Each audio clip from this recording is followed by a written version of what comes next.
يضلل فلا هادي له ونشهد أن لا إله إلا الله وحده لا شريك له ونشهد أن محمدا عبده ورسوله أما بعد فقد قال الله تعالى في الكلام المجيد فأعوذ بالله السميع العليم من الشيطان الرجيم بسم الله الرحمن الرحيم إن الدين عند الله الإسلام وما اختلف الذين أوتوا الكتاب إلا من بعد ما جاءهم العلم بغيا بينهم ومن يكفر بآيات الله فإن الله سريع الحساب সূরা আলে ইমরান 19 আয়াত। সম্মানিত সভাপতি, উপস্থিত উলামায়ে কেরাম এবং নওগাঁ আহলে হাদিস বাংলাদেশ নওগাঁ জেলা সম্মেলনের আজকে সমবেত শ্রোতৃমণ্ডলী, বহুদিন পরে আপনাদের সঙ্গে মিলিত হতে পেরে আমি আল্লাহ পাকের শুকরিয়া আদায় করছি, আলহামদুলিল্লাহ। এ বছরের শুরুতেই নওগাঁ প্রথমেই জেলা সম্মেলন করার রেকর্ড সৃষ্টি করার জন্য নওগাঁ জেলা আন্দোলনকে আমরা বিশেষভাবে ধন্যবাদ জানাচ্ছি। গত বছরের 30 অক্টোবরে আমার কক্সবাজার জেলা সম্মেলন পণ্ড করেছিল সরকারের প্রশাসন। আজকে সেই একই 30 অক্টোবর নওগাঁ জেলা সম্মেলন হচ্ছে, এখানেও প্রশাসন আছে, তারা অনুমতি দিয়ে আমাদেরকে বাধিত করেছেন। এজন্য প্রশাসনকে আমাদের পক্ষ থেকে আন্তরিক মোবারকবাদ। বলুন সকলে আলহামদুলিল্লাহ।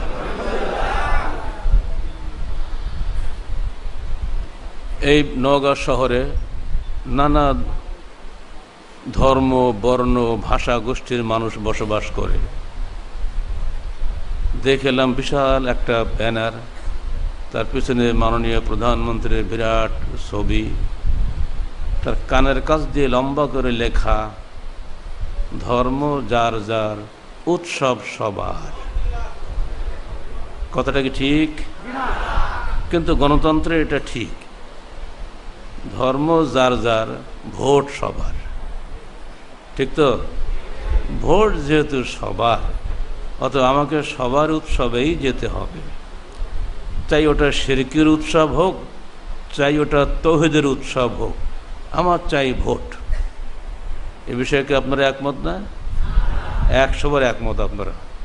এখন যতই না বলেন, ভোটের মৌসুমে আসলে আপনারা সব ভোট দেবেন জায়গা মতো। তার মানে যারা এটা বলেন তারা এটা বুঝেন না। ধর্ম যার যার, উৎসব তার তার হতে হবে, উৎসব সবার নয়। এটা ঠিক হয়েছে না? দুর্গা পূজা কি শিরকের উৎসব না তৌহিদের উৎসব?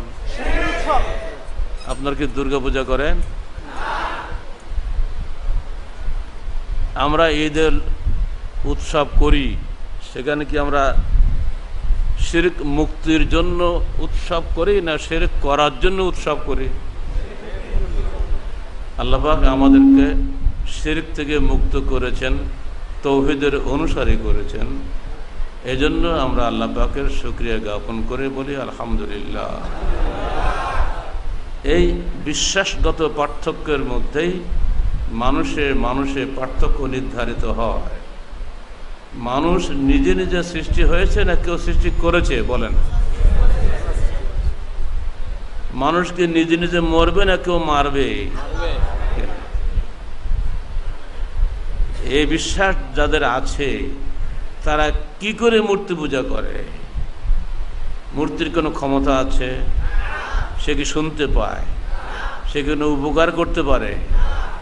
ডিজিটাল বাংলাদেশের অত্যন্ত আধুনিক শিক্ষায় শিক্ষিত উচ্চ পদস্থ ব্যক্তিরাই কিন্তু এগুলো করেন। তারা কিন্তু মূর্খ মানুষ নয়, কিন্তু সাধারণ কথাটা বুঝতে তাদের বুদ্ধি বিবেচনায় আসে না। 4500 বছর পূর্বে ইব্রাহিম আলাইহিস সালাম তার পিতা আদরকে বলেছিলেন, আতা'বুদুনা মা তা'বুদুন আল্লাহু খালাকাকুম ওয়া মা তা'বুদুন। আপনি নিজ হাতে যে মূর্তি করেন, আপনি তাকে ইবাদত করেন, কেমন বিবেচনা আপনার? ছোট্ট ছেলে ইব্রাহিমের কাছ থেকে মুরব্বী পিতা এই কথা শোনার পরে তিনি কিন্তু জ্ঞান হাসিল করেন নাই, বরং তার মধ্যে জিদ চেপে গেছিল। তিনি বললেন, আতারাকুন আন আলিহাতি ইয়া ইব্রাহিম লাইল্লাম তানতাহি লারজুমান্নাকা ওয়াহজুরনি মালিয়া। ইব্রাহিম, তুমি কি চাও আমি আমার উপাস্য দেবতাগুলোকে পরিত্যাগ করি? যদি তুমি তোমার এই বক্তব্য বন্ধ না করো, আমি অবশ্যই তোমার মাথা পাথর দিয়ে মেরে ফাটিয়ে বিচূর্ণ করে দিব। দূর হয়ে যাও কুলাঙ্গার আমার সামনে থেকে। একেই বলে যুক্তি যেখানে অচল, যষ্টি সেখানে সচল।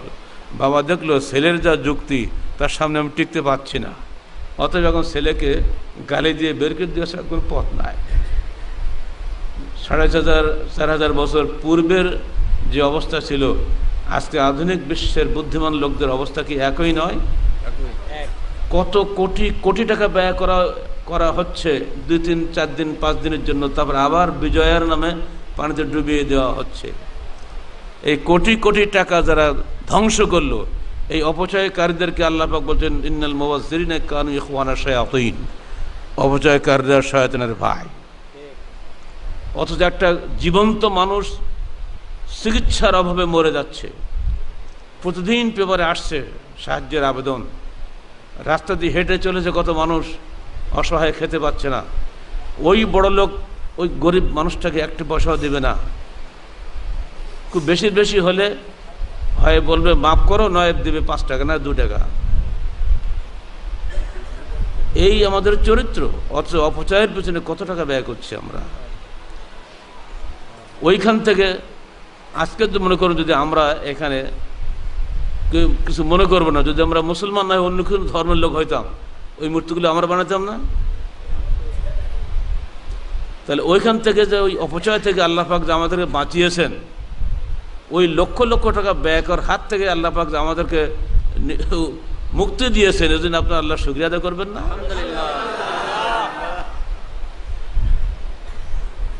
যাবেন কোথায়? আপনাকে সিদ্ধান্ত নেওয়ার জন্য একটা জায়গা থাকতে হবে, কারণ আপনারও যুক্তি আছে, ওনারও যুক্তি আছে, যুক্তি থেকে কম নাই। 5টা লোকে 5 রকম মত দিবে, কেউ হারবে না, এটাই স্বাভাবিক। গত সংখ্যা তাহারিকের সম্পাদকে কি গেছে মনে আছে আপনাদের? আল্লাহর সামনে ঝগড়া, মনে পড়ে? মানে মানুষ দুনিয়া শুধু ঝগড়া করবে না, ও আল্লাহর সামনে গিয়েও ঝগড়া করবে। আল্লাহ বলছেন মানুষ এগুলি করতে অভ্যস্ত।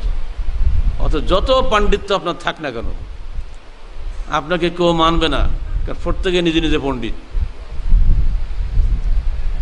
তাহলে এখানে আপনি নিশ্চয় একটা স্বীকার করবেন, একটা ফাইনাল অথরিটি থাকতেই হবে, যার নির্দেশ সবাইকে মানতে বাধ্য হতে হবে। বাংলাদেশের প্রধান আদালত কোনটা? সুপ্রিম কোর্ট না? সেখানে যদি রায় হয় যে গালেব সাহেবের ফাঁসি হবে, গালেব সাহেব যতই নির্দোষ হোক, যেহেতু নওগাঁয় সিম্বা গ্রামে খেজুর আলীকে উনি হত্যা করেছেন, অতএব তাকে ফাঁসি হতে হবে। কি নওগাঁর ভাইরা জানেন নাকি? আপনাদের এলাকায় 2টা মার্ডার করেছি আমি, একটা মার্ডার করেছি, একটা ব্যাংক ডাকাতি করেছি। খবর রাখেন পোষায় কি? মহাদেবের লোকেরা আছো? এই মামলায় যদি 10 জন লোক সাক্ষী দিয়ে বলে হ্যাঁ আমরা দেখেছি, নওগাঁ আদালতে আমি যেদিন হাজিরা দেই, আমার সামনেই ওই নিহত ব্যক্তির স্ত্রী বলল হ্যাঁ হ্যাঁ আমি দেখেছি এই লোকটা আমার স্বামীকে হত্যা করেছে। কি ইন্নালিল্লাহ বললে হবে? এটি আলহামদুলিল্লাহ দেশ। মিথ্যা সাক্ষী দেওয়াতে আলহামদুলিল্লাহ। তো যাই হোক, ধন্যবাদ দিতে ওই বেচারির নিজের উকিল আগে ভাগে দাঁড়িয়ে বলছে, মাননীয় আদালত, আমার মক্কেল পাগল হয়ে গেছে, আপনি এটা লিখবেন না। আল্লাহর পক্ষ তো গায়েবী মদদ কথা বলছেন। এইটাই হলো যুগ। ও মহিলাদের তো স্বামী তো আর পাবো না, আপাতত একটু এই লোকটা তো সহজে জেলে ঢুকবে না, আমার তো 2-4 লাখ টাকা ঘুষ তো দেবে অন্তত, ওই ধান্দাতেই আছে। এই বিচারে যদি হাইকোর্ট বলতো হ্যাঁ অবশ্যই, যেহেতু আপনার বিপক্ষে সাক্ষী প্রমাণ আমি পাচ্ছি, আপনি যতই নিজেকে সৎ বা নির্দোষ বলে দাবি করুন, আমি আপনার জন্য ফাঁসির ডিগ্রি দিলাম। সমস্ত নগর লোকও যদি কেন্দ্রে বুক ভাসিয়ে দিত, আমার ফাঁসিকে রোধ করতে পারতেন আপনারা? কারণটা কি? আমি বা আপনি যারা বাংলাদেশের নাগরিক, আমরা আমাদের দেশের সুপ্রিম কোর্টকে সর্বোচ্চ আদালত হিসেবে গ্রহণ করে নিয়েছি। অতএব যদি সেখানে ভুল সিদ্ধান্তও দেয়, আমাকে সেটাই সঠিক বলে মেনে নিতে হবে। তাই সেটি বোঝা গেল আপনি দুনিয়াতেও একজনকে ফাইনাল অথরিটি অবশ্যই মানতে বাধ্য হচ্ছেন। কারণটা কি? সামাজিক শৃঙ্খলা রক্ষার স্বার্থে। বাবার 5টা ছেলে 5 রকম বক্তব্য দিচ্ছে, বাপ যদি একটা কথা বলে, ফাইনাল কি সেটা হবে না? যদি এটা না থাকে, পরিবার বিশৃঙ্খলা হবে না? কথা বলছেন তো? সামাজিক শৃঙ্খলা রক্ষার স্বার্থে যদি আপনি একজনকে সর্বোচ্চ অথরিটি মনে করেন, তাহলে বিশ্বাসগতভাবে সিদ্ধান্ত গ্রহণের জন্য আপনি কাকে ফাইনাল অথরিটি করবেন? সেখান তো আদালত কোনো কাজ করবে না। ধরে নিন আহলে হাদিসের হানাফির মেয়ে, আহলে হাদিসের মেয়ে আর হানাফির ছেলে বিবাহ হয়েছে হয়তো, নাকি? এখন কতদিন পরে রাগারাগি হয়েছে, আর রাগ হলেই তো তালাক তালাক তালাক শেষ। 3 তালাক দিলাম, কলা গাছ 3 কোপে কাটলাম, আর তো জোড়া লাগবে না। এই তো বাংলাদেশের হাদিস, ঠিক তো নাকি? বলতে হবে, আপনি কথা বলতে হবে না, মাস্টার মানুষ আমরা। কথা বলতে আপনার কলিজা ঢুকতে হবে, খালি ঠিক ঠিক বলে চলে গেলে হবে না, বুঝতে হবে বিষয়টা কী বলা হচ্ছে। এখানে ঠিক পার্টি এখানে আসে মেলা, বুঝুক আর না বুঝুক ঠিক বললে হয়, বুঝতে হবে আপনাকে। আপনার হানাফি, উনি আহলে হাদিস, আছে কি? আছে তো নওগাঁতে, বিয়ে শাদী হয় না? এখন হানাফি মযহাবে 3 তালাক একসঙ্গে দিলে চিরদিনের মতো বায়ান হয়ে গেল। এটা জামাত ইসলামের মযহাবও তাই। জামাত ইসলামের আমিরকে মাওলানা মওদুদী না, তার মযহাবও তাই।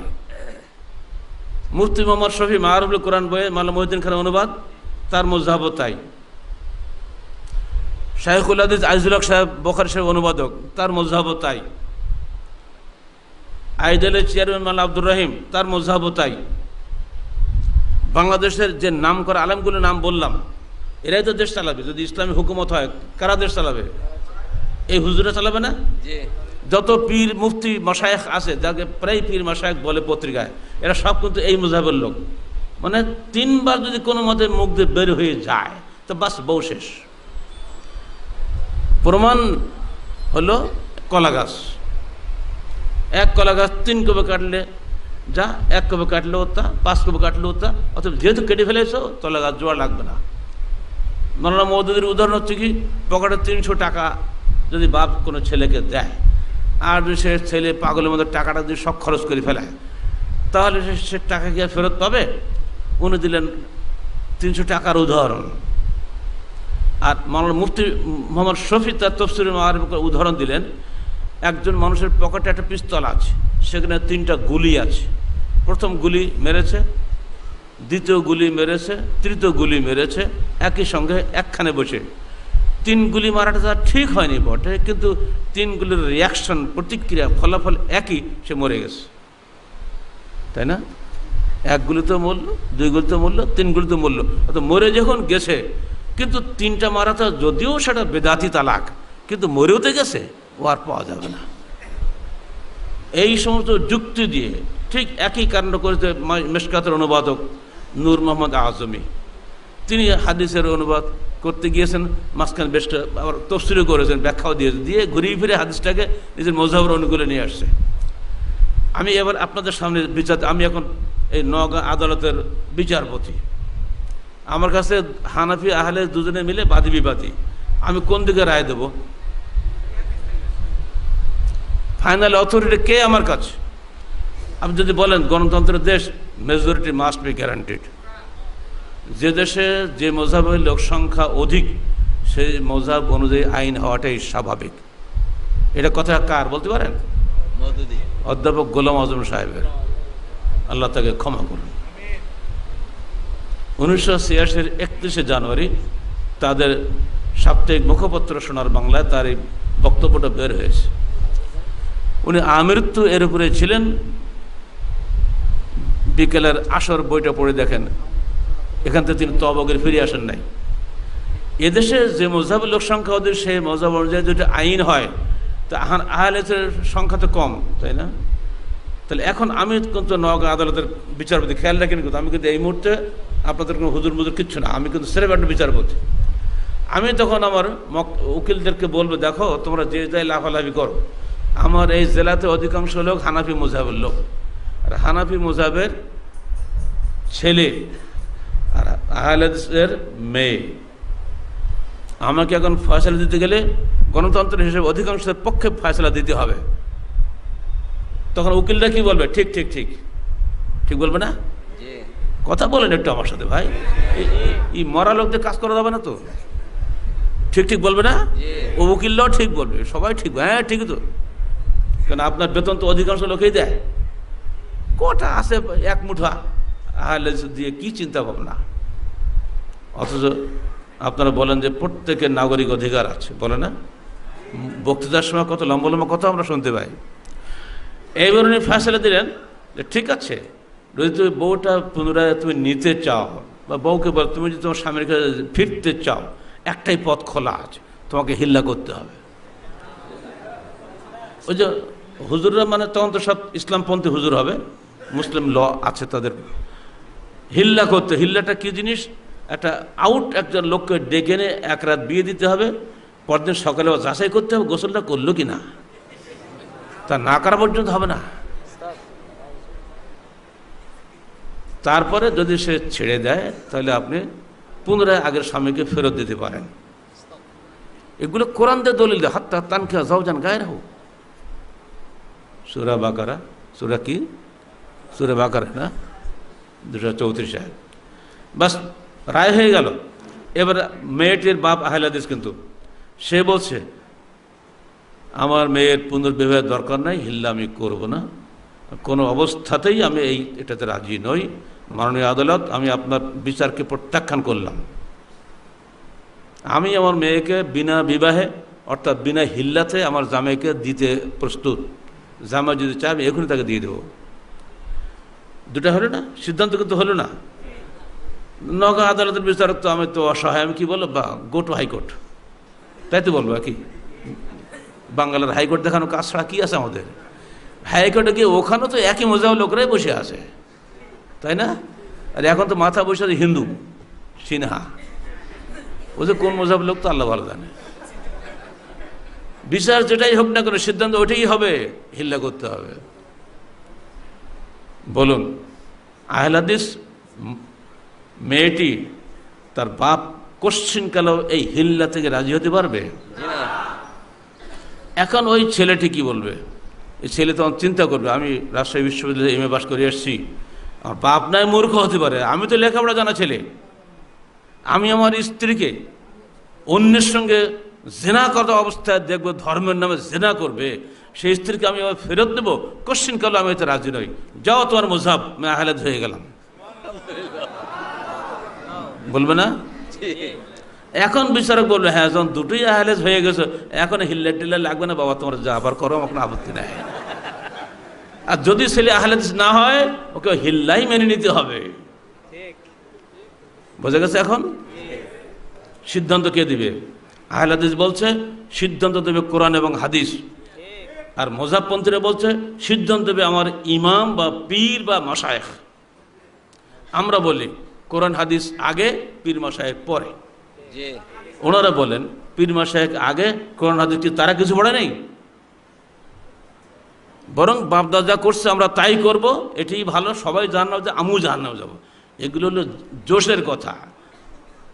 যদি এখনই যদি ওয়ারেন্ট আসে কোনো বেটার নামে, বুড়ার নামে, বুড়া যদি পালিয়ে থাকবে নওগাঁ কোনো পালানো জায়গায় গিয়ে, যদি শোনে তোমার অমুক মেয়ে বা ছেলে মারা গেছে, শেষ দেখা একবার দেখবা? বলো না, আমার নামে ওয়ারেন্ট আছে, গেলে যদি পুলিশ আমাকে ধরে, দুনিয়াতেই তুমি তোমার নিজের সন্তানকে দেখতে সাহস পাও না, আর তুমি বলো এত লোক যা করে আমি তাই করবো। মানুষ কোথায় চলে গেছে একবার দেখেন। যে বিষয়টাই বলতে চাচ্ছিলাম, সিদ্ধান্ত দেবেন কি জজ সাহেব, না সিদ্ধান্ত দেবেন আল্লাহ? আল্লাহ কিন্তু আপনারও আছে, আল্লাহ মুশরিকেরও আল্লাহ, আল্লাহ বেদাতেরও আল্লাহ, আল্লাহ হেদায়েতেরও আল্লাহ। আল্লাহ একটা সাজার মাল, চুরি করে সে বলে আল্লাহ যেন পুলিশ না আসে। জি না, অত সস্তা না। আল্লাহ মানে আল্লাহর বিধান মানা মানে আল্লাহ। আবু জাহেল আল্লাহকে আল্লাহ বলে ডাকতো। আল্লাহ বলতে গেলে আপনাকে মেনে নিতে আমি আল্লাহর বিধান মানব। যদি বাংলাদেশে বসবাস করেন, বাংলাদেশের বিধান আপনাকে মানতে হবে, না মানলে আপনার কোনো শাস্তি নেই। যদি ভারতের কোনো নাগরিক বাংলাদেশে কোনো অপরাধ করে, আমাদের গভর্নমেন্ট তাকে ভারতে ফিরিয়ে দেবে, কারণ ও তো আমার দেশের নাগরিক না, তাকে তো আমি শাস্তি দিতে পারবো না। কিন্তু আমার দেশের কোনো নাগরিকের অন্যায় করলে আমার government then the go to the jail. এই তো অবস্থা। যেহেতু আমরা আল্লাহকে স্বীকার করেছি, যেহেতু আমরা ইসলাম গ্রহণ করেছি, অতএব আমাকে অবশ্যই একটা ফাইনাল অথরিটি হিসেবে আল্লাহকে মানতে হবে। আর আল্লাহকে সামনে এসে বসবে নাকি? আল্লাহ পাঠিয়ে দিয়েছেন কোরআন এবং হাদিস, পাঠিয়েছেন ইসলাম। কারণ আল্লাহ বলছেন ইন্নাদ-দীনা ইনদাল্লাহিল ইসলাম। বলেন ইন্নাদ-দীনা ইনদাল্লাহিল ইসলাম। একদম মুখস্থ করে নিন এগুলো, এই আয়াতগুলো সবারই মুখস্থ থাকা ভালো। এটা শুধু আহলে হাদিসের আয়াত নাকি? এটা সকল মানুষের জন্য এই আয়াত। কোরআন কি শুধু মুসলমানের কোরআন নাকি? কোরআন বিশ্ব মানবতার কোরআন। আল্লাহ যেমন সবার, আদম যেমন সবার, হাওয়া যেমন সকলের মা, ঠিক তেমনি আল্লাহর বিধান তেমনি সবার জন্য সমভাবে কল্যাণকর। এটা শুধু কোনো দলের বা কোনো গ্রুপের নয়। আল্লাহ বলছেন ইন্নাল দীনা ইনদাল্লাহিল ইসলাম। আল্লাহর নিকটে মনোনীত ধর্ম হল মাত্র ইসলাম। এই ইসলাম আসার পরেও মানুষ সেখান থেকে মতভেদ করেছে, ওটা আল্লাহ বলে দিচ্ছেন। একটু আগে মতভেদ করলাম না আমরা হিল্লা নিয়ে, আল্লাহ জানে সব, এরা এসব করবে। ওমাখতালাফাল্লাযীনা উতুল কিতাবা ইল্লা মিন বা'দি মা জাআহুমুল ইলমু বাগিয়াম বাইনাহুম। মানুষ নিজেরা মতভেদ করে এলেম এসে যাওয়ার পরেও, অর্থাৎ কোরআন হাদিস আল্লাহর জ্ঞান এসে যাওয়ার পরেও কেন করে? বাগিয়াম বাইনাহুম, নিজেদের মধ্যে বাগাবাদ, হঠকারিতা, বিদ্রোহের কারণে। হঠকারিতার কারণেই কিন্তু আমরা এগুলো করি। আপনার মনে একটু লাগলো না কোনো জিনিস, বা সঙ্গে সঙ্গে আপনি বিদ্রোহী হয়ে গেলেন। সামান্য কোনো বিষয়ে একটা মতের গরমিল হতে পারে, সব কথা কোরআন হয়েছে আপনার মনের সঙ্গে নাও মিলতে পারে, কারণ আপনার জ্ঞান অতটা সমান তো আমাদের সবারই না, তাই না? একদম বড় আলেম হাদিস কোরআন যে অর্থ বুঝে, এখন জাহেলকে তাই বোঝে নাকি? কিন্তু আপনি দেখলেন যে এটা তোমার মনের সঙ্গে মিলল না, অতএব বাদ। এটি আল্লাহ বলছে বাগিয়াম বাইনাহুম, হঠকারিতা বসে তারা আল্লাহর প্রদত্ত এই জ্ঞানকে তারা অস্বীকার করে, মতভেদ করে। ওমা ইয়াকফুর বিআয়াতিল্লাহ ফাইন্নাল্লাহা সারিউল হিসাব। মনে রেখো, যে ব্যক্তি আল্লাহর আয়াত সমূহকে অস্বীকার করে, আল্লাহ দ্রুত তার হিসাব গ্রহণকারী। এটা ভয়ঙ্কর হুমকি না? এটা আল্লাহর আয়াতকে যারাই অস্বীকার করবে তাদেরকে অবশ্যই অবশ্যই দুনিয়াতে এবং আখিরাতে কঠিন শাস্তির সম্মুখীন হতে হবে। তবে আল্লাহ রহমানুর রহিম তো একটু ধীরে ধীরে শাস্তি দেয়, সঙ্গে সঙ্গে দেয় না। সানাস্তাদরিজুহুম মিন হাইসু লা ইয়ালামুন, ধীরে ধীরে আমরা তাদেরকে টান দেই, কিন্তু ওরা বুঝতে পারে না। উমলি লাহুম ইন্না কাইদি মাতিন, আমরা দড়ি ঢিল দেয় এবং আমার বন্ধন খুবই দৃঢ়। যারা জাল ফেলে মাছ ধরে, মাছগুলো জালের মধ্যে পড়ে, জাল টান দিচ্ছে, মাছ বুঝতে পারে না, মাছ তো লাফাচ্ছে আনন্দের মধ্যে। এবার যখন টেনে উপরে তোলে তখন মাছ হইচই শুরু করে, কোথাও উঠলাম, পানি তো খবরই নাই। তো আল্লাহ ঠিক অন্য করে আস্তে আস্তে আস্তে টান দেয়, বোঝার অবকাশ দেয়। ফেরাউনকে পর্যন্ত আল্লাহ 20 বছর সময় দিয়েছিল, বেটা তুই হেদায়েত হওয়ার চেষ্টা কর, ও কিছু করেনি, শেষ পর্যন্ত ডুবে মেরে দিল। তো আল্লাহর শাস্তি যখন এসে পড়বে সব শেষ হয়ে যাবে, কোনো বুদ্ধিশুদ্ধি খাটবে না। ওমাই আবতাগি গায়রাল ইসলামি দীনান ফালান ইউকবালা মিনহু ওয়া হুয়া ফিল আখিরাতি মিনাল খাসিরিন। সূরা আলে ইমরান 85 নম্বর আয়াত। আল্লাহ বলছেন, যে ব্যক্তি ইসলাম ব্যতীত অন্য কোনো দিন তলাশ করবে তা কবুল করা হবে না, এবং সে অবশ্যই পরিণতিতে ক্ষতিগ্রস্তদের অন্তর্ভুক্ত হবে। ইসলাম ব্যতীত কোনো দিন, কোনো জীবন বিধান তলাশ করলে আপনি ঠকবেন, জিততে পারবেন না। যত বুদ্ধি আপনি খাটান না কেন, আপনাকে ঠকতেই হবে। যত মন্ত্রতন্ত্র নিয়ে আসেন বিদেশ থেকে হাওলাত করে, লাভ কিচ্ছু হবে না। আপনাকে ইহকালেও পস্তাতে হবে, পরকালেও পস্তাতে হবে। এই দুটো গেল করোনার আয়াত।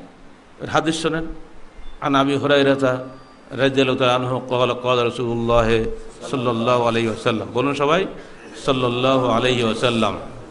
ওয়াল্লাযী নাফসু মুহাম্মাদিন বিয়াদিহি লা ইয়াসমাউ বি আহাদুন মিন হাযিহিল উম্মাহ ইহুদিয়্যুন ওয়ালা নাসরানিয়্যুন সুম্মা ইয়ামুতু ওয়া লাম ইউমিন বিল্লাযী উরসিলতু বিহি ইল্লা কানা মিন আসহাবিন নার। রাওয়াহু মুসলিম। যার হাতে মুহাম্মাদের জীবন নিহিত, তার কসম করে আমি মুহাম্মদ বলছি, এই উম্মতের মধ্যে কোনো ব্যক্তি যে শুনেছে যে আমার আগমন ঘটেছে, অথচ সে আমার উপরে ঈমান না এনে, আমি যা নিয়ে এসেছি দুনিয়াতে অর্থাৎ ইসলামের উপরে ঈমান না এনে মৃত্যুবরণ করলো, ইহুদি হোক আর নাসারা হোক, ইল্লা কানা মিন আসহাবিন নার। অর্থ কি? আসহাবুন নার মানে কি? জাহান্নামের অধিবাসী হবে সে। না আপনি ফতোয়া দিলেন ইসলাম মানা দরকার নাই, ধর্ম যার যার উৎসব সবার, এত সস্তা। শিরক করে উৎসব করবে আর ঈদের সালাত আদায় করে উৎসব করবে, দুটা কি সমান নাকি? এক কব্দে ছাগল দুভাগ করে ফেলে দিলাম, বলি দেওয়া হলো, আর বিসমিল্লাহ আল্লাহু আকবার বলে ছাগল জবাই করলাম, দুটো কি এক হবে নাকি? গোশত তো একই, মজা একই রকম লাগবে, কিন্তু আকীদা কোথায় যাবে? আমার বিশ্বাস, আমার আল্লাহ আমাকে এই গবাদি পশু আমার জন্য সৃষ্টি করেছেন, এটা আমার খাদ্য। আর আপনার বিশ্বাস ওটা হলো পূজ্য গাভী, আপনি পূজা করেন। আজকে হচ্ছে কি ইন্ডিয়াতে দেখেন না, আপনার কাছে গরু গাভী পূজার জিনিস, আমার কাছে ওটা খাওয়ার জিনিস। কারণ আল্লাহ ওটাকে আমার জন্য সৃষ্টি করেছে, মানুষের খাওয়ার জন্য ওকে সৃষ্টি করেছে, পূজা করার জন্য সৃষ্টি করা হয়নি। তাহলে আকীদা পার্থক্য হচ্ছে না? আর এজন্য আমি বিসমিল্লাহ আল্লাহু আকবার বলছি, গাভী আকবর নয়, আল্লাহ আকবর। পার্থক্য বুঝলেন এখন?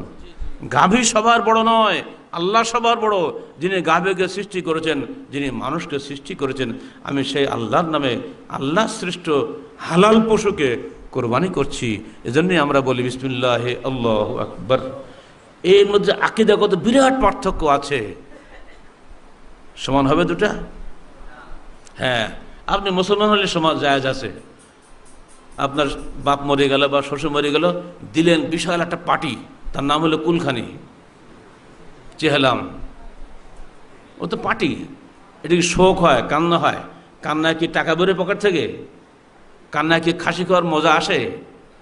হতভাগা মুসলমানরা এইগুলো করে যাচ্ছে। পাশের প্রতিবেশী গরিব, তাকে 5 টাকা সে দেবে না, কিন্তু হাত ধোয়ার নাম করে খাওয়াবে, কবর যারা দিয়েছে মাটি ধোয়ার নাম করে খাওয়াবে, ওদিকে কুলখানির নাম করে খাওয়াবে। কিছু মৌলবী সারা রাত পরে ওই কবরখানায় গিয়ে মাইকের হর্নটা গাছের উপরে বেঁধে রেখে তামাম রাত কোরআন পাঠার নাম করে পড়বে। আমি একটা ধরেই ফেলেছিলাম আমাদের সাতক্ষীরে, দেয় বেটা, ওকে শুনতে পাচ্ছে নাকি যে কবরে শুয়ে আছে? স্যার আমি কি করবো, বাড়িওয়ালা বলেছে আমার কবরখানায় গিয়েই পড়তে, যাতে আব্বা ভালো করে শুনতে পায়।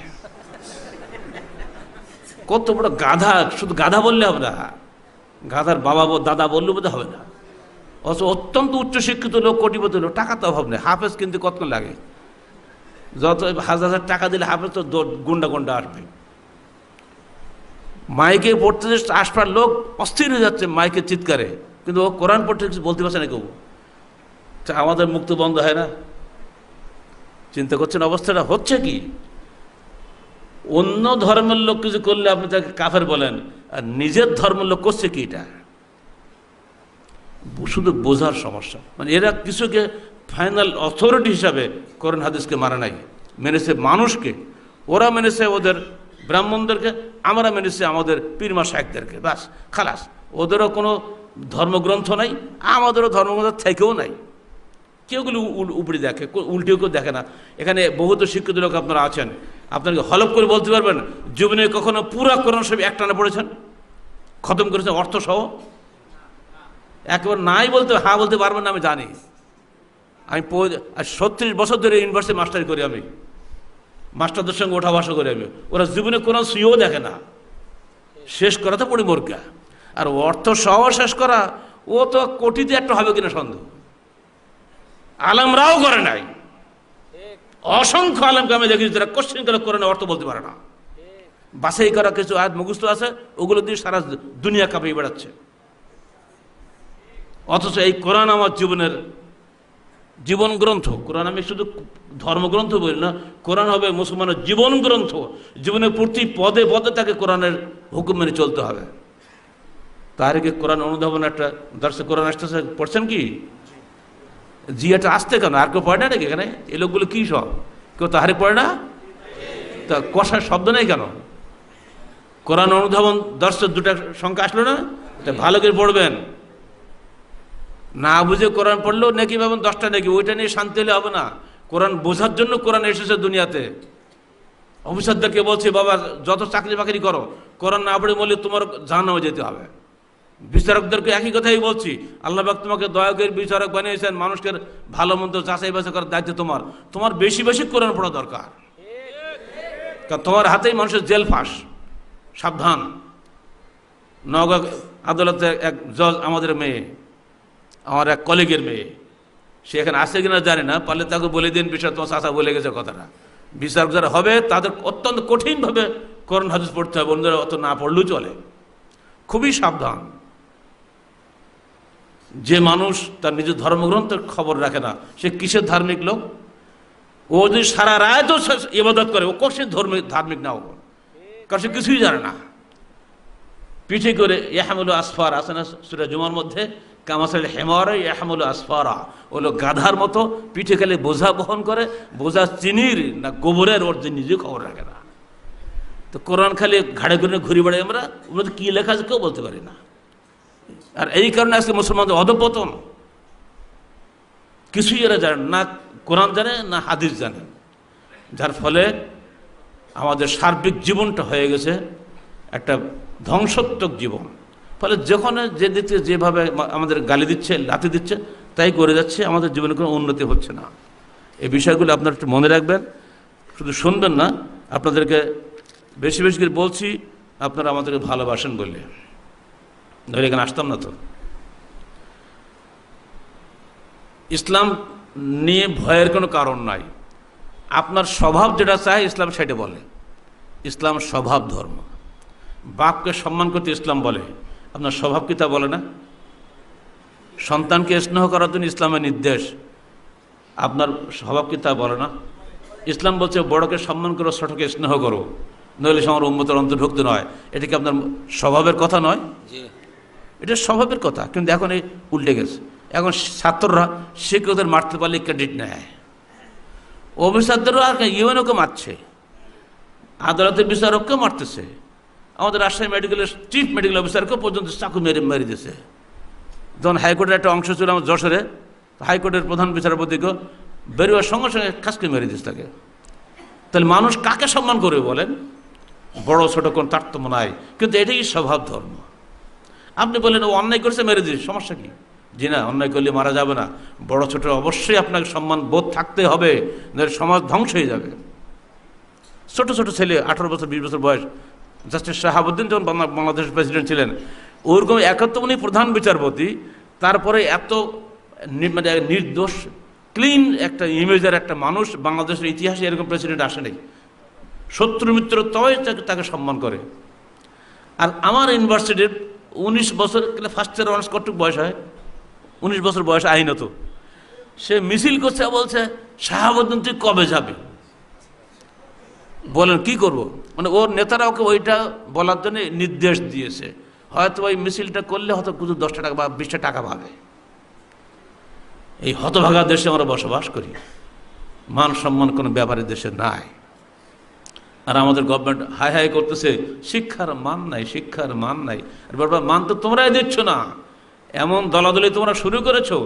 তুমি মনে করো আমার দল ছাড়া কোনো দল দিয়ে বাংলাদেশ চলবে না। ভাবখানা এই যত মেধা, প্রতিভা, কল্যাণ, মঙ্গল সব তোমার দলের মধ্যে আল্লাহ ঢেলে দিয়েছে, অন্য কাউকে আল্লাহ দেয়নি। আল্লাহ কি কোনো দলের লোক নাকি? আল্লাহ তো সবাই তো আল্লাহর বান্দা। তোমাকে যেটা দিয়েছে আল্লাহ আরেকজনকে সেটা দিচ্ছে, আর একজনকে যেটা দিয়ে আল্লাহ তোমাকে সেটা দেয়নি। অত আল্লাহর দৃষ্টিতে সবাই সমান, তোমার দৃষ্টিতে সবাই সমান হয় না কেন? সমান করো, দেখবা সবাই তোমাকে ভালোবাসবে। ফলে হিংসা এবং প্রতিহিংসা রাজনীতি, হিংসা প্রতিহিংসার ধর্মনীতি, হিংসা প্রতিহিংসার মসজিদ বানানোর নীতি, হিংসার প্রতিহিংসার ঈদগাহ বানানোর নীতি, সব জায়গায় হিংসা হিংসা চলছে। সব জায়গায় ধর্মের নামে হিংসা, রাজনীতির নামে হিংসা, কোথাও হিংসা ছাড়া কিছু নাই। এমনকি রমাদান করা কোনো ইমাম পার্শ্ববর্তী মসজিদে এখন আজান দিল, যদি কেউ যায় ওখানে আপনাকে ঢুকতেই দিবে না, অথচ ওটা কিন্তু আল্লাহর ঘর। আল্লাহর বান্দা যদি হানাফি হয়, আল্লাহর বান্দা যদি আহলে হাদিস হয়, সেখানে সমস্যা আছে না? হবে না। এই যে বিষয়গুলো আমাদেরকে শেষ করে দিচ্ছে, অথচ এটা কিন্তু স্বভাব ধর্ম তা বলে না। স্বভাব ধর্ম বলে এই যে কোনো নেককার মানুষ, চাই সে হানাফি হোক আর আহলে হাদিস হোক, হতে পারে তার মযহাবগত মতভেদ থাকতেই পারে, যদি আমার মসজিদে আসে আমি তাকে সম্মান করে ইমামতি দেওয়ার জন্য এগিয়ে দেবো। এটাতে স্বভাব ধর্মে বলে, তাই না? কারণ মুরব্বী মানুষ, শিক্ষক আলেম মানুষ, সমস্যা কি? কিন্তু আমি আগে দেখবো, দেখো তো লোকটা জামা কতটা লম্বা, টুপিটা কোন কায়দার টুপি, কোন কলি। যদি কলিতে কলিতে মেলে তাহলে উনি ইমাম হতে পারবে না। একই মযহাবে মেলা কলি আছে, তো জানো তো নাকি? এক এক কলির এক এক মসজিদ। এই যে কোন বিপদে পড়ে গেছি আমরা। আমি রাশিয়ান ব্রিজ জয়েন করলাম, কিছু ছেলে খুব খুশি, কদিন পরে এসে বল, স্যার আপনাকে আমাদের ওখানে 10 দিতে হবে। ঠিক আছে, তুমি তো জোশে বলছো, তবে না ওখানে ছেলেরা, তুমি তো জোশে পড়ে বলছো, কিন্তু তোমার নেতাদেরকে জিজ্ঞেস করো, তারপরে আমি যাব। নেতাদের কাছে জিজ্ঞেস করে 2 দিন পরে বলছে, স্যার সর্বনাশ, কী হয়েছে? আমার নেতারা বলছে, ওনাকে আমাদের দলে নেওয়া যাবে না। যেটা দর্শক গ্রহণ দেবে তাও হবে না, তাও হবে না। ছাত্র কিন্তু, আমি শিক্ষক, কথা বুঝতে পারছেন? আমার সারা জীবনটা নানাবিধ অভিজ্ঞতায় ভরে আছে। গাইলও খাচ্ছি আপনার কাছে, আর গাইল খাচ্ছি ঘরে, গাইল খাচ্ছি বাইরে, গাইল খাওয়াটাই লাইফ হয়ে গেছে। তো গাইল খেতে খেতে যা 2-4টি কথা বলি, মনে রাখবেন এগুলো সব কিন্তু আমার কোনো বই পড়ি বলছে না, এগুলো সব বাস্তব জীবনে আমার ঘটে গেছে সব। স্বভাব ধর্ম হলো এই, বড়কে সম্মান করো, ছোটকে স্নেহ করো, এটাই স্বভাব ধর্ম। নারী আমার মায়ের মতো, আমার স্ত্রী নয়, যে কোনো পরস্ত্রী, যে কোনো মহিলা আমার মায়ের মতো সম্মানযোগ্য।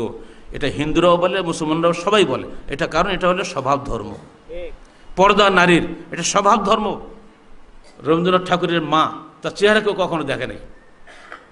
ওনারা তো গঙ্গাতে গোসল করেন, গঙ্গা স্নান করে না, বড় উঁচু ওনার জন্য আলাদা বানানো হয়েছিল, কি বলে ওটার নাম কি, পালকি। দাঁড়িয়ে থাকলেও মাথা লাগে না, তো ওনাকে সেই পালকিতে করে গঙ্গা ডুবানো হয়তো, যখন গোসল করার জন্য উনি যেতেন পুণ্য অর্জন করার জন্য।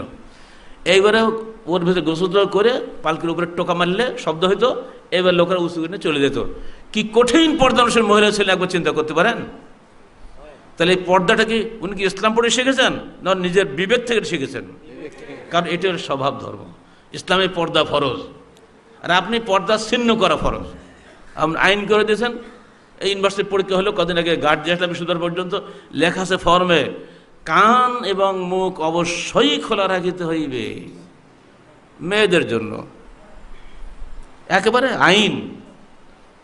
আমার রুমে যতগুলো মেয়ে বসে, কারো ওরা খোলামোলা দেখি, বাবা যে পারে যা পারে করে গা, চিন্তা করার আইন মুসলমানের দেশ। অথচ আল্লাহ বলছে ওর কান মুখ কেন সব ঢাকতে হবে, খালি চোখটা দেখার জন্য নেকাব পরা থাকবে। হলো স্বভাব ধর্ম। মেয়েটির স্বভাবই হচ্ছে সে বোরকা পরবে, ঢিলা পোশাক পরে, সে পোশাকের মধ্যে স্বাভাবিকভাবে চলতে পারে। আর যত টাইট ফিট পোশাক পরে মেয়েরা, যত দুষ্ট মেয়ে হোক, ও কিন্তু বিব্রত বোধ করবে, তাই না? ও রাস্তা চলবে খালি ডানিবার তাকাবে, কেউ দেখছে না তো, কেউ দেখছে না তো, ওর মনে এটা চাইবে। এটাই স্বভাব। আল্লাহ মধ্যে যে স্বভাব সৃষ্টি করে দিয়েছেন এটা এই। অর্থাৎ নারী এবং পুরুষের স্বভাব ধর্মের বিরোধিতা করলে সমাজে অ্যাক্সিডেন্ট হবেই, যেটা এখন হচ্ছে। ও মেয়েটি যদি সুন্দর বোরকা পরে, যদি কালো বোরকা পরে, কোনো ছেলে কিন্তু ডিস্টার্ব করতো না। যেহেতু ল্যাংটা হয়ে চলে, আধা ল্যাংটা হয়ে ইফটিজিং হচ্ছে, কত কি হচ্ছে তো দেখতেই পাচ্ছেন পত্রিকা আপনারা সবসময়। যখনই স্বভাব ধর্মের বিরোধিতা আপনি করবেন, তখন আপনি নিজে ব্যর্থ হবেন, আপনার পুরো সমাজটা ধ্বংস হয়ে যাবে। এখানে গিয়ে আল্লাহ পাক বলছেন, ফাআকিম ওয়াজহাকা লিদ-দীন হানিফা ফিতরাতাল্লাহি আল্লাতী ফাতারান নাস আলাইহা লা তাবদীলা লিখালকিল্লাহ যালিকা দীনুল কাইয়্যিম ওয়ালাকিন্না আকসারান নাস লা ইয়ালামুন। সূরা রুম 30 আয়াত। হে মানুষ, তুমি তোমার চেহারাকে ফিরিয়ে দাও একনিষ্ঠভাবে আল্লাহর দিকে। মনে রেখো, এটাই তোমার স্বভাব ধর্ম যা আল্লাহ সৃষ্টি করেছেন। লা তাবদীলা লিখালকিল্লাহ, আর এই সৃষ্টির কোনো পরিবর্তন নাই। তার মানে কি, যত আদম সন্তান আছে পৃথিবীতে সবার কিন্তু একই স্বভাব, সবার কোনো পার্থক্য নাই। যালিকা দ্বীনুল কাইয়্যিম, এটাই হচ্ছে সরল জীবন পথ, সরল দিন। ওয়ালাকিন্না আকসারান নাস লা ইয়ালামুন, কিন্তু অধিকাংশ মানুষ এটা জানে না, ভাগাভাগি করে, আমি এই ধর্মের লোক, আমি ওই ধর্মের লোক, এটা চলবে না।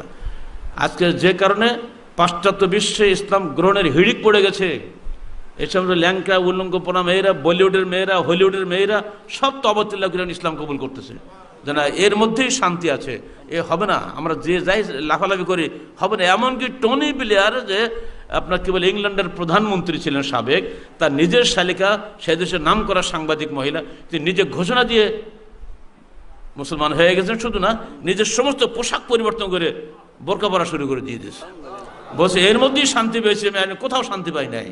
এগুলো তাহারিকে আসে, এগুলো আমাদের তৌহিদের ডাকে আসে, আপনার মাঝে মধ্যে রিপোর্ট দেখবেন এগুলা কেন হচ্ছে। আর আমার মুসলমান মেয়েরা হচ্ছে ল্যাংটা, যাদের ঘরে কোরআন হাদিস আছে। তার মানে কোরআন হাদিসে পড়ে না, পড়বে কোথায়? পড়লে তো স্কুল কলেজে পড়বে, তাই না? সেখানে কি কোরআন হাদিস আছে? মাদ্রাসায়ও নাই, খালি মাদ্রাসায় লাফালাফি করলে হবে না, আপনাদেরও নাই।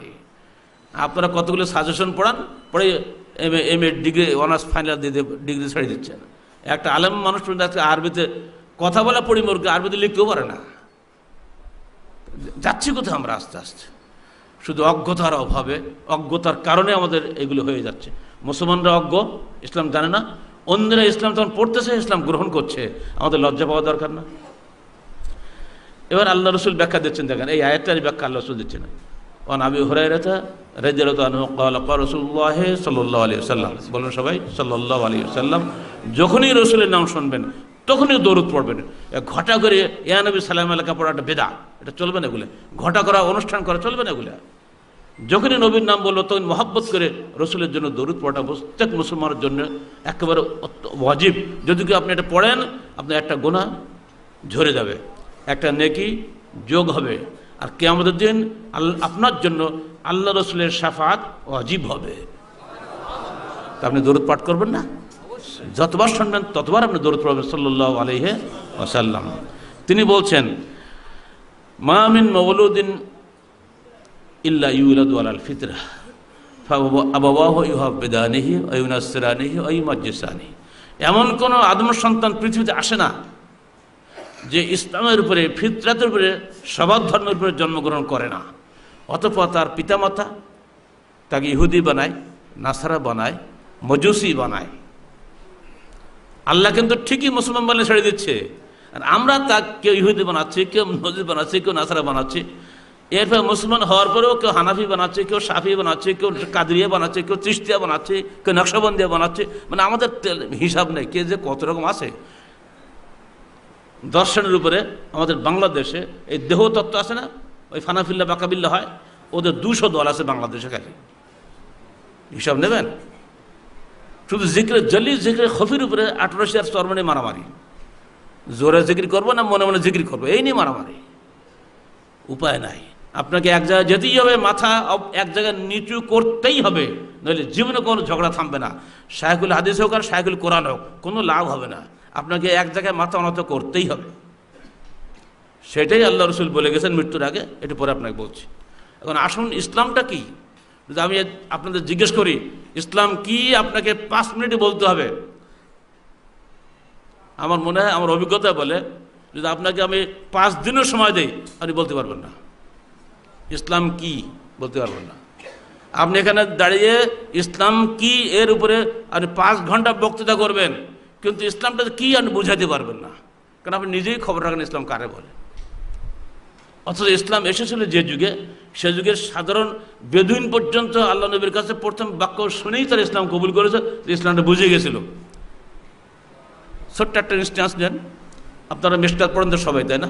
যারা আলেম ওলামা আছেন আমাদের দেশে টিটকারি করে বলে, বেটা মিশকাত পড়া বলবি। আমি বলি, যদি মিশকাতটাও যদি ভালো করে কোনো আলেম পড়ে, তার আর কোনো হাদিস না পড়লেও চলবে। হতভাগা এই উত্তরবঙ্গ, এখানে ঘরে ঘরে খারেজি মাদ্রাসা আছে, কওমি মাদ্রাসা আছে, মিশকাত পড়ার মৌলবি নাই। মানে মিশকাত তারা আদৌ পড়ে না টোটালি, কিন্তু প্রতিদিন তারা ক্লাসে মিশকাতই পড়াচ্ছে। সে না জানে অনুবাদ করে পড়ায়, না কে তাহকিক করে পড়ায়, আমি মাদ্রাসার শিক্ষক নেওয়ার জন্য কত যে শিক্ষক এবং ইন্টারভিউ নিলাম, কি যে পড়ে আল্লাহ পাক ভালো জানে। মিশকাতের 2 নম্বর হাদিস, এটা খালি পড়বেন, ইসলাম কারে বলে টের পাবেন। আন উমর ইবনে খাত্তাব রাদিয়াল্লাহু আনহু ক্বালা বাইনামা নাহনু ইনদা রাসূলিল্লাহ সাল্লাল্লাহু আলাইহি ওয়াসাল্লাম যাতা ইয়াউমিন ইজতালা আলাইনা রাজুলুন শাদীদু বিয়াজিস সিয়াবে শাদীদু সাওয়াদিশ শা'r লা ইউরা আলাইহি আসারু মিনাস সাফার ফাসনাদ রুকবাতাইহি ইলা রুকবাতাইহি ওয়া ওয়াদা কাফাইহি আলা ফাখযাইহি فقال يا محمد أخبرني عن الإسلام قال أن تشهد أن لا إله إلا الله وأن محمدا رسول الله وتقيم الصلاة وتؤتي الزكاة وتصوم رمضان وتحج البيت إن استطعت إليه سبيلا। শেষ। উমর ইবনে খাত্তাব বলছেন, একদিন আমরা সবাই আল্লাহর রাসূলের কাছে বসে আছি, এমন সময় এমন একজন লোক আমাদের সামনে আসলো, তার চুল কালো কুচকুচে, পোশাক সাদা ধবধবে, কোথাও সফরের চিহ্ন দেখা যাচ্ছে না। তিনি এসে আল্লাহ রাসূলের 2 হাঁটুর সঙ্গে হাঁটু মিলালেন, তার 2টা হাত আল্লাহ নবীর হাঁটুর উপরে দিলেন, প্রশ্ন করলেন, ইয়া মুহাম্মদ, হে মুহাম্মদ, আখবিরনি আনিল ইসলাম, তুমি আমাকে ইসলাম সম্পর্কে খবর দাও। এবার জবাব দিচ্ছেন আল্লাহ রাসূল যে আন তাশহাদা আল্লা ইলাহা ইল্লাল্লাহ ওয়া আন্না মুহাম্মাদান রাসূলুল্লাহ, তুমি সাক্ষ্য দিবে এই মর্মে যে আল্লাহ ব্যতীত কোনো উপাস্য নেই এবং মুহাম্মদ আল্লাহর রসুল। এক, এটা ইমানের প্রশ্ন। 2 নম্বর, তুকিমাস সালাহ, সালাত কায়েম করবে। 3 নম্বর, তুতি যাকাত, যাকাত আদায় করবে। 4 নম্বর, তাসুম রমাদান, রমজান মাসের 1 মাস সিয়াম পালন করবে। আর এরপরে 5 নম্বর, তুহিজ্জাল বাইতা ইন ইসতাতা'তা ইলাইহি সাবিলা, তুমি হজ করবে যদি তোমার সাধ্যে কুলায়, সামর্থ্যে কুলায়। শুধু টাকার নাম তো সামর্থ্য না, শরীর তো লাগবে, তাই না? মেয়েরা হলে তাদের মাহারাম লাগবে, পুরুষ হলে মাহারাম লাগবে না, কিন্তু শরীর স্বাস্থ্য ভালো থাকা লাগবে, তো টাকা পয়সাও লাগবে, সুযোগ সুবিধাও থাকা লাগবে। যদি তোমার সক্ষমতা থাকে হজ করো, হয়ে গেল, শেষ। এবার বলতে, ইয়া মুহাম্মদ আখবিরনি আনিল ঈমান, ঈমান সম্পর্কে আমাকে খবর দাও তো। উনি জবাব দিলেন এবারে, আন তু'মিনা বিল্লাহি ওয়া মালাইকাতিহি ওয়া রুসুলিহি ওয়া কুতুবিহি ওয়া রুসুলিহি ওয়াল ইয়াউমিল আখির ওয়াল কদরে খায়রিহি ওয়া শাররিহি মিনাল্লাহি তাআলা। 6টা হলো। তুমি ঈমান আনবে আল্লাহর উপরে, ফেরেশতাগণের উপরে, আল্লাহর কিতাবসমূহের উপরে, আল্লাহ প্রেরিত রসুলগণের উপরে, বিচার দিবসের উপরে, আর তকদিরের ভালো মন্দের উপরে যা আল্লাহর পক্ষ থেকে হয়। জবাব হয়ে গেল। ছোট্ট প্রশ্ন, ছোট্ট জবাব। এবারে প্রশ্ন করা হচ্ছে, ফাখবিরনি আনিল ইহসান, ইহসান সম্পর্কে খবর দিন। ইহসান মানে সর্বোত্তম চরিত্র, ইখলাসের আমল যাকে বলা হয়। খালেস ডেলিউস, লোক দেখানো নাই, লোককে শোনানোর অর্থ নেই, সির্ফ আল্লাহকে খুশি করার জন্য জিজ্ঞাসা করা হয়, তো ইহসান বলা হয়। আল্লাহ রাসূল জবাব দিচ্ছেন, আন তা'বুদাল্লাহ কাআন্নাকা তারাহু ফাইন লাম তাকুন তারাহু ফাইন্নাহু ইয়ারাক, তুমি আল্লাহর ইবাদত করবে এমনভাবে যেন তুমি আল্লাহকে দেখতে পাচ্ছ। যদি এরকম যদি সর্বোচ্চ চিন্তাধারার মানুষ তুমি হতে না পারো, তো অন্তত এতটুকু বিশ্বাস রাখো আল্লাহ তোমাকে দেখছেন। বলুন আলহামদুলিল্লাহ। আমরা যেখানে কিছু ভাই বসে আছি, আল্লাহকে আমাদের দেখছেন না? অবশ্যই। আমরা যে কথাগুলো বলছি আল্লাহকে শুনছেন না? আপনার টেপ রেকর্ড দুনিয়ায় থাকবে, আল্লাহর টেপ রেকর্ডটা কিয়ামতের মাঠে আল্লাহ বাজাবে, এই গেল সাহেব কি বলেছিলেন নওগাঁতে, ধরা পড়বো না? এই চিন্তা যদি থাকে, বাস হয়ে গেল। এবারে এরপরে প্রশ্ন করলেন কিয়ামত সম্পর্কে, উনি বললেন মাল মাসউলু আনহা বিআলাম মিনাস সাইল, প্রশ্নকারীর চাইতে উত্তরদাতা অধিক জ্ঞাত নহেন। কত সুন্দর জবাবটা দেখেন। এরপর চলে গেলেন উনি কিছুক্ষণ পরে। ওমর ফারুক বলছেন, আমি কিছুক্ষণ বসে থাকলাম, তা পরে আল্লাহ রসুল আমাকে বললেন, হাল তাদরি মানে সাহেল, এ ওমর তুমি জানো এই প্রশ্নকারীটা কে? আমি বললাম আল্লাহ রসুল আলাম, আল্লাহ এবং তার রসুল ভালো জানেন। এবার তিনি জবাব দিচ্ছেন, হুয়া জিবরিল আতাকুম ইউআল্লিমুকুম দীনাকুম, উনি তো জিবরিল এসেছিলেন তোমাদেরকে দিন শিক্ষা দেওয়ার জন্য। বলুন সুবহানাল্লাহ আলহামদুলিল্লাহ। বাস মুসলিম শরীফের হাদিস। একটা সেটিংয়ে কতক্ষণ সময় লেগেছে বলেন? 4টা প্রশ্নের জবাব দেওয়া শেষ। এবার দেখেন, একটা বদ্দু, আমরা কি বলবো, বেদুইন বলি না, এই বেদুইন এসেছে আল্লাহ নবীর কাছে ইসলাম শেখার জন্য। এসে বলছে, দোল্লানি আলা আমালেন ইজা আমিলতুহু দাখালতুল জান্নাহ। হে আল্লাহ রসুল, আপনি আমাকে এমন কিছু আমল শিখিয়ে দিন যে আমলটা করলে আমি জান্নাতে প্রবেশ করতে পারবো। তখন আল্লাহ রসুল বললেন, তা'বুদুল্লাহ ওয়ালা তুশরিকা বিহি। তুমি আল্লাহর ইবাদত করো, তার সঙ্গে কাউকে শিরিক করো না। ওয়া তুকিমুস সালাত আল মাকতুবা, তুমি 5 ওয়াক্ত ফরজ সালাত আদায় করো। ওয়া তুআদ্দি যাকাত আল মাফরুদা, ফরজ যাকাত আদায় করো। ওয়া তাসুমা রমাদানা, রমজানের সিয়াম পালন করো। ক্বালা ওয়াল্লাযী নাফসি বিয়াদিহি লা আজিদু আলা হাযা ওয়ালা আনকুসু। যার হাতে আমার জীবন, তার কসম করে বলছি, হে আল্লাহ রসুল, যা আপনি বললেন তার সাথে একটু বাড়াবো না, একটু কমাবো না। বলা পরে লোকটি চলে গেল। ফালাম্মা তাওয়াল্লা ক্বালা রাসূলুল্লাহ সাল্লাল্লাহু আলাইহি ওয়াসাল্লাম আলি আসহাবিহি, সাহাবীদেরকে বলেন, দেখো, মান সাররাহু আই ইয়ানজুরা ইলা রাজুলিন মিন আহলিল জান্নাহ ফালইয়ানজুর ইলা হাযা। তোমাদের মধ্যে যে ব্যক্তি কোনো জান্নাতবাসীকে দেখতে চায়, সেজন্য এই ব্যক্তির দিকে ফিরে একবার দেখে। তাহলে এটা কিন্তু বেদুইন, ও কিন্তু অনার্স মাস্টার্স কামেল ফাজেল পাশ করে আসে নাই। প্রশ্ন করেছে, এমন কিছু শিখিয়ে দেন যেন জান্নাত পেতে পারি। আল্লাহ নবী শিখিয়ে দিলেন। সে কসম করে বলল আল্লাহর নামে, এর চেয়ে বাড়াবো না, কমাবেও না। এটুক বলার ক্ষমতা কি আপনাদের নাই? কই আছে? একটু নাই। এখানে বেরিয়ে পরে আবার হুজুর তলাশ করবেন, আপনি বুখারী শরীফ খুলবেন না। তোমার বলবো, ও কি আমরা বুঝি, ও তো হুজুরাই বোঝে। এ কি ব্রাহ্মণের ধর্ম নাকি? খালি ব্রাহ্মণ পড়ে, খালি ব্রাহ্মণরাই খালি বেদ পড়ে, মুসলিমাতরা পড়তে পারে না। তো মুসলমান কি তাই নাকি? কোরআন হাদিস সবাই পড়তে পারে।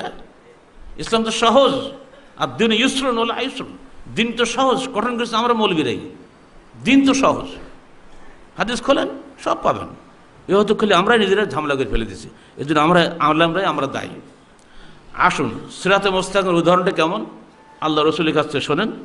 আর ইবনে মাসউদ রাদিয়াল্লাহু আনহু আন্না রাসূলুল্লাহ সাল্লাল্লাহু আলাইহি ওয়াসাল্লাম ক্বাল দারাবাল্লাহু মাসালান সিরাতান মুস্তাকিমান। আল্লাহ পাক নিজে সিরাতুল মুস্তাকিমের একটা উদাহরণ দিচ্ছেন। কিভাবে? ওয়ান জানবাতাই সিরাত সুরান ফিহা আবওয়াবুন মুফাত্তাহা ওয়ালাল আবওয়াবে সুতুরুন মুরখাত। রাস্তা সোজা চলে গেল, দুই পাশে ছোট ছোট দুটো দেওয়াল আছে, দুই দিকে দেওয়ালের মাঝখানে ধরুন গলিপথ। এখন ওই দেওয়ালগুলোতে পর্দা ঝুলানো আছে, ছোট ছোট দরজা আছে। ওই পর্দাগুলো ঠেললে ভিতরে ঢুকলে খুবই আনন্দের কারবারটা। এই প্রত্যেকটা দরজা পর্দা হচ্ছে হারাম, হারাম নিষিদ্ধ বোঝানোর জন্যই পর্দাগুলো ঝুলানো আছে। যে ব্যক্তি ওই পর্দা ঠেলে ভিতরে ঢুকবে, এলেজো, সে প্রবেশ করলো এবং সে জাহান্নামে চলে গেল। আর যে ব্যক্তি সোজা পথে চলে গেল, সে জান্নাতে চলে গেল। এখন ওই রাস্তার সামনে যে তাকে ডাকছে, ওটা হলো কোরআন। আর যে ব্যক্তি তার মনে ধাক্কা দিচ্ছে যে একটা বস্তু পড়তে মনে আসে, দেখবেন মন বলবে চুরি করে ঘুষ খাই, একদিনে লাখপতি হব। বিবেক বলবে ঘুষ খেও না, ওটা হারাম, মরলে তোমার জাহান্নামে যেতে হবে। আছে না প্রত্যেক মনের মধ্যে? আল্লাহ রসুল বলছেন হাযা ওয়াইজুল্লাহ ফি কুল্লি শাখসিন। এটা হলো আল্লাহর পক্ষ থেকে উপদেশ দাতা, যা প্রত্যেক মানুষের অন্তরে আল্লাহ পাক তৈরি করে দিয়েছেন। যদি এটা না থাকতে হয় তাহলে দুনিয়ার মানুষরা একদিন বদমাশ হয়ে যেত সব। এটাই নফস 3 ভাগে বিভক্ত: নফসে আম্মারা, নফসে লাওয়ামা, নফসে মুতমাইন্না। নফসে আম্মারা মানুষটাকে খারাপ কাজ করার জন্য উস্কে দেয়। নফসে লাওয়ামা বিবেক হিসেবে মানুষকে অসময় ভালো কাজ করার জন্য উদ্বুদ্ধ করে, অন্যায় থেকে বিরত রাখার চেষ্টা করে। নফসে মুতমাইন্না প্রশান্ত হৃদয়, যে সবসময় ভালো চাষ, খারাপ চিন্তাই করে না। এই নফসে মুতমাইন্নার লোক সংখ্যা খুবই কম। নবী রাসূলদের নফসগুলো নফসে মুতমাইন্না ছিল, ওখানে খারাপ জিনিস টেক হয় না। আসলে পিছলে আসলে কিছু রাস্তা, ওখানে কিছু দিলে এমনিতেই পড়ে যায়। কচুর পাতার পরে যে পানি দেন থাকে, ওই কচুর পাতা মার্কা কিছু দিল যেন আল্লাহ পাক আমাদেরকে দেয়, সেই তৌফিক যেন প্রার্থনা করি আমরা আল্লাহর কাছে, যে ওখানে অন্যায় আসলেই ঝাঁসকে সরিয়ে যাবে, থাকবে না। কথা বলছেন তো, এই নসর মুতমাইনের ভাগ খুব কম, তবুও এটা আল্লাহর বিশেষ মেহেরবানি কারো কারো থাকে, নাহলে দুনিয়া থাকতো না একদিন। এবার আপনার ওই সিরাতুল মুস্তাকিম আমরা যেতে হবে। কোরআন তো ডাকতেছে, কোরআন তো ডাকে না, আওয়াজ নেই। আপনি কিভাবে যাবেন সেখানে? বিদায় হজের ভাষণ শোনেন। আল্লাহ রাসূল বলছেন, তারাকতু ফীকুম আমরাইন লাম তাদিল্লু মা তামাসসাকতুম বিহিমা কিতাবুল্লাহ সুন্নাতুন নবী। আমি চলে যাচ্ছি দুনিয়া ছেড়ে, আর থাকবো না, আগামী বছর তোমাদের সঙ্গে হজ করতে আসতে পারবো না। আমার মনে বলছে, ভাষণ দিয়ে যাচ্ছেন, আমি তোমাদের কাছে ছেড়ে যাচ্ছি দুটো জিনিস, যতদিন তোমরা ধরে থাকবে ততদিন তোমরা বিভ্রান্ত হবে না। সে দুটো কি? কোরআন এবং তার নবীর সুন্নাহ। ভাষা খেয়াল করছেন, আমার সুন্নাত বলছে না। ভাষাটা কত মার্জিত! আল্লাহর কিতাব এবং তার নবীর সুন্নাহ। আমি মোহাম্মদ, আমার কোনো ব্যাপার না, আমি যেহেতু আল্লাহর নবী, সেই হিসেবে তোমরা নবীকে মানবে। দারুণ কথা হচ্ছে না? অতএব আল্লাহর কিতাব এবং নবীর সুন্নাহকে মেনে চলবে, তাহলে তোমরা পথভ্রষ্ট হবে না। এই ভাষণ যেদিন তিনি দিচ্ছেন, তারপরে উনি দুনিয়া ছিলেন মাত্র 80 দিন, দুনিয়াতে বিদায় হয়ে গেছেন। এটা তো বলা যায় ওসিয়াতের মতো, তাই না? কোরআন এবং হাদিসের মাধ্যমে আপনি নিজের জীবন সমস্যার সমাধান নেবেন, কিন্তু মুসলমান তা নেয়নি। নিজেরা নানাবিধ পথে বিভ্রান্ত হয়ে গেছে। এই জন্য আল্লাহ রসুল আমাদেরকে আগেই সাবধান করে দিয়ে গেছেন, দেখো, বাদা আল ইসলাম গরিবান সাইয়াউদু কামা বাদা ফাতুবা লিল গোরাবা। ইসলাম এসেছিল গুটিকত মানুষের মাধ্যমে শুরু হয়েছিল, আবার সেই অবস্থায় পতিত হবে। সেই সময় সে অল্প সংখ্যক লোকের জন্যই জান্নাতের সুসংবাদ। সাহাবা কেরাম বললেন, তারা কারা? আল্লাহ রসুল কারো নাম বলেন নাই, নাম ঠিকানা বলেন নাই, বলেছেন আল্লাযীনা ইউসলিহুনা মা আফসাদান নাস। মানুষ যেগুলো আমার সুন্নতগুলো নষ্ট করে ফেলে দিয়েছে, সেইগুলোকে যারা ইসলাহ করবে, সংস্কার করবে, তারাই হবে সেই গোরাবা, অল্প সংখ্যক জান্নাতি লোকের অন্তর্ভুক্ত। কথা বুঝতে পারছেন না? এখন আপনি তো বলবেন না মেজরিটি যেদিকে আমি সেই দিকে, বা ওয়াজাদনা মা আলফানা আলাইহি আবানা, বাপ মা যা করে আমি সেই দিকেই আছি, তাই বলবেন না? হাদিস কিন্তু উল্টা বলছে, ওটা হবে না। কারণ আল্লাহ রাসূল বলছেন, ওয়াইন্না মিন ওয়ারাইকুম জামানা সাবরিন লিল মুতামাসসিকি ফিয়া আজরু 50 শাহীদাম মিনকুম। মনে রাখো হে আমার উম্মত, শেষ দিকে এমন কঠিন সময় আসতেছে তোমাদের সামনে, যখন একটা সুন্নত যদি তোমরা আঁকড়ে ধরে থাকতে পারো, তাহলে তোমাদের মতো 50 জন শহীদের চাইতে তারা বেশি নেকি পাবে। মানে কি কঠিন জমানা আসছে, আমরা কিন্তু সেই জমানাতে আছি। চারিদিকে সমস্যা আছে। কোন দিকে খালি বলবো? বর্তমান যুগের সবচেয়ে বড় সমস্যা যা আছে আপনারা বুঝতেই পারছেন। এই সমস্যা সংকুলে জীবনে আপনি কি একাকী চলতে পারবেন? পারবেন না। আল্লাহ পাক বলে দিয়েছেন, দেখো, ইন্নাল্লাহ, বলেন তোমার সাথে, ইউহিব্বুল্লাযীনা ইউকাতিলুনা ফি সাবিলিহি সাফফান কাআন্নাহুম বুনিয়ানুম মারসুস। সূরা সাফ 4 নম্বর আয়াত। নিশ্চয়ই আল্লাহ ভালোবাসেন ওই সমস্ত মুমিনদেরকে যারা আল্লাহর পথে সংগ্রাম করে, সববন্দী হয়ে সারিবদ্ধভাবে, কাআন্নাহুম বুনিয়ানুম মারসুস, শীষে ঢালা প্রাচীরের ন্যায়। কারণ একাকে যে করবে সে অবশ্যই ব্যর্থ হবে। সেজন্য আল্লাহর রসুল মক্কা থেকে মদিনায় হিজরত করলেন, কারণ সেখানে 75 জন লোক আগে বায়াত করেছিল। তিনি তাদের কাছে গিয়ে দিন কায়েম করার চেষ্টা করলেন। ইচ্ছা করলে পাশে তিনি যেতে পারতেন নাজাশির ওখানে, কারণ একটা গভর্নমেন্ট তার পক্ষে ছিল, তিনি সেখানে যান নাই, কারণ গভর্নমেন্ট আজ আছে কাল থাকবে না। কিন্তু এই ভক্ত লোকগুলা এরা সবসময় আমাদের জন্য চেষ্টা করবে। জামাতবদ্ধভাবে সংগ্রাম করতে হবে, একাকী নয়। আল্লাহ রাসূল ব্যাখ্যা দিচ্ছেন এই আয়াতের, আলাইকুম বিল জামাআহ ওয়া ইয়াকুম আল ফুরকা। তোমাদের উপরে জামাতবদ্ধ জীবন ওয়াজিব করা হলো, বিচ্ছিন্ন জীবন নিষিদ্ধ করা হলো। তিনি আরো বললেন, আল জামাআত, বলেন আল জামাআত রাহমাতুন ওয়াল ফুরকাত আযাবুন। জামাতবদ্ধ জীবন রহমতের জীবন, আর বিচ্ছিন্ন জীবন আযাবের জীবন। এই হাদিসগুলো আহলে হাদিসরা কি মানে? বলেন, ঠিক কথা বলেন দেখি। আপনারা মানেন না, কারণ এখানে অর্ধেক বৈশাখ দেখবেন আমার ভুল ধরা তালে থাকবেন বাড়ি। এই অবস্থায় আপনি কি করবেন? আপনি কি মনে করছেন এই জামাত থাকবে না? চিরদিন কি বিচ্ছিন্ন থাকতে হবে? এর মধ্যে নিঃসন্দেহে কিছু ইমানদার লোক বেরিয়ে আসবে যারা আল্লাহর দ্বীনকে কায়েম করার জন্য, পবিত্র কোরআন এবং সহিহ বিধান অনুযায়ী চলার জন্য চেষ্টা করবেই। আপনি যতই যুক্তি বুদ্ধি দেন না কেন, কারণ আল্লাহ রসুলের ওয়াদা, ভবিষ্যৎবাণী মিথ্যা হয় না। সাওবানা ক্বালা রাসূলুল্লাহ সাল্লাল্লাহু আলাইহি ওয়াসাল্লাম লা তাযালু তায়ফাতুম মিন উম্মতি যাহিরিনা আলাল হক লা ইয়াদুররুহুম মান খাযালাহুম হাত্তা ইয়াতি ইয়াউমুল কিয়ামা ওয়া হুম কাযালিক, রাওয়াহু মুসলিম। চিরকাল আমার উম্মতের মধ্যে একটা তয়ফা মানে কি? একটা ব্যক্তি না দল? একটা দল থাকবে যারা হকের উপরে বিজয়ী থাকবে। তাদেরকে লোক ছেড়ে চলে যাবে, কেন হকপন্থীদের সঙ্গে থাকলে দুনিয়ার ল্যাপটপ হয় না, বাতিল বংশ থাকলে দুনিয়া কিছু পাওয়া যায়, তাই না? তারা ছেড়ে চলে যাবে, লা ইয়াদুররুহুম, আল্লাহ রসুল বলে তাদের কোনো ক্ষতি করতে পারবে না। এইভাবে থাকবে, এই মতো কিয়ামত এসে যাবে। এই যুগে যতগুলো ফিতনা আসছে আমাদের এই বর্তমান বিংশ শতাব্দীর যুগে, এই ফিতনা কিন্তু আগেও ছিল। এই যুগের সবচেয়ে বড় ফিতনা হলো কবর পূজার ফিতনা। অন্যরা মূর্তি পূজা করে, মুসলমানরা কবর পূজা করে। দুটোই একেবারে অসাধ্য ধরনের শিরক। খবরদার, এই শিরকে আকবার থেকে আপনারা তওবা করুন। 2 নম্বর ফিতনা হলো জঙ্গিবাদের ফিতনা, যে মানুষকে হেদায়েত করার জন্য নসিহতের দরকার নাই, উপদেশের দরকার নেই, ধরো মারো কাটো কল্লা কাটো জান্নাতে চলে যাও। এটা কিন্তু আজকে নতুন নয়, এরা আল্লাহ রসুলের জমানাতে সৃষ্টি। যে রানা, আপনাদের কাছে সিরাত রসুল আছেন? আমাদের সিরাত রসুল 575 পৃষ্ঠা পড়ে দেখবেন। আমি এই হাদিসগুলো সেখানে দিয়ে দিয়েছি। আমরা আল্লাহ রসুল গনিমত বন্টন করছেন। এই খারেজিদের হেড ছিল, সে বেটা বদ জুল খোয়াইসরা। ও বলছে কি, ইয়া মোহাম্মদ ইত্তাকিল্লাহ, হে মোহাম্মদ আল্লাহকে ভয় করো। কে কাকে ইত্তাকিল্লাহ বলে চিন্তা করছেন? কত বড় বদ হলে এগুলো সম্ভব। ওমর ফারুক তো তরবে রেডি, হে আল্লাহ নবী হুকুম দেন মুনাফিককে গর্দা উড়িয়ে দিই। আল্লাহ রসুল বলতেন না, তা করো না, তো লোকে বলবে মোহাম্মদ তার সাথীদের হত্যা করছে।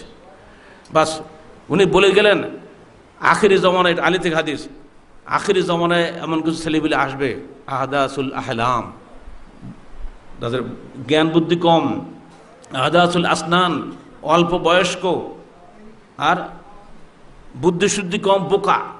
কিন্তু তারা কোরআন পড়বে, কিন্তু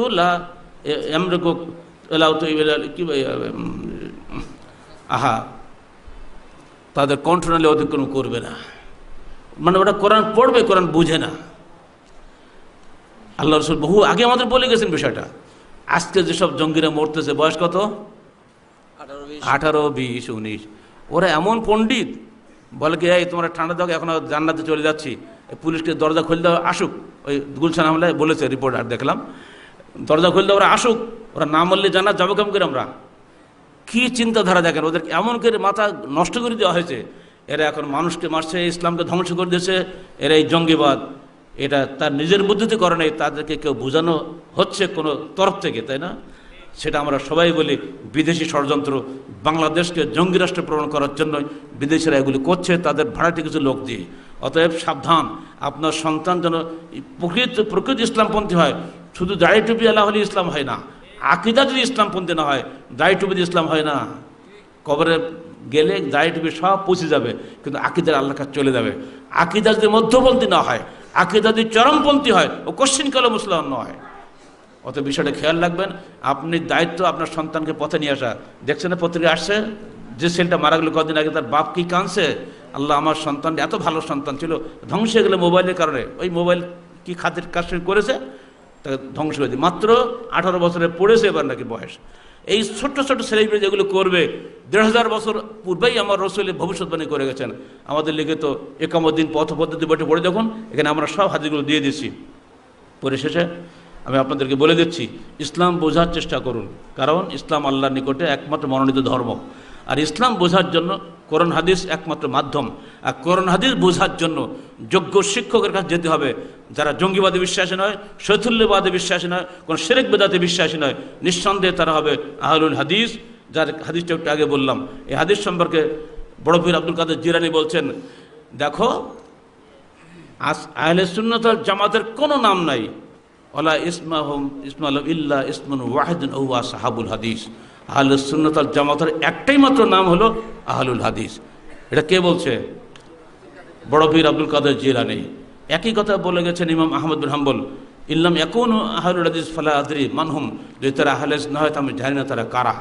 ইমাম আবু দাউদ বলছেন লাউল্লাহ হাযিল ইসওয়াবা লানদারাসুল ইসলাম, যে আহলে হাদিস যদি পৃথিবীতে না থাকতো বহু আগেই ইসলাম মিটে যেত দুনিয়া থেকে। অতএব যদি সত্যিকার অর্থে আহলে হাদিস আন্দোলনই বাংলাদেশকে জঙ্গিবাদ থেকে বাঁচাতে পারে, আর কোনো আন্দোলন দ্বারা এটা সম্ভব নয়। কারণ অস্ত্রকে কখনো অস্ত্র দিয়ে মোকাবেলা করা সম্ভব নয়। আমি আমার মাননীয় গভর্নমেন্টকে বলবো, দয়া করে কোরআন হাদিস অনুযায়ী আহলে হাদিস আন্দোলনের কর্মীদেরকে বক্তব্য রাখার সুযোগ করে দিন। যত বেশি সুযোগ এরা পাবে তত বেশি জঙ্গিবাদ দূর হয় বাংলাদেশ জমি থেকে। পরিশেষে নওগাঁ জেলা আন্দোলনের এবং যুব সংঘের সবাইকে ধন্যবাদ জানাচ্ছি। বিশেষ করে আজকের এই বক্তৃতা অনুষ্ঠানে নানা মতে নানা আকিদার দলমতের বহু ভাই এখানে এসেছেন, সবাইকে আমি আন্তরিক মোবারকবাদ জানাচ্ছি। আমাদের বিষয়টি বোঝার চেষ্টা করুন, আহলে হাদিস সম্পর্কে হয়তো কুধারণা করবেন না, আমাদের বইগুলো দয়া করে পড়বেন। আল্লাহ পাক আমাদের সবাইকে পবিত্র কোরআন ও সহিহ হাদিসের আলোকে জীবন গড়া তৌফিক দান করুন। আকুলু কওলি হাযা আস্তাগফিরুল্লাহ লি ওয়া লাকুম ওয়া লিসাইরিল মুসলিমিন। আসসালামু আলাইকুম ওয়া রাহমাতুল্লাহি ওয়া বারাকাতুহু।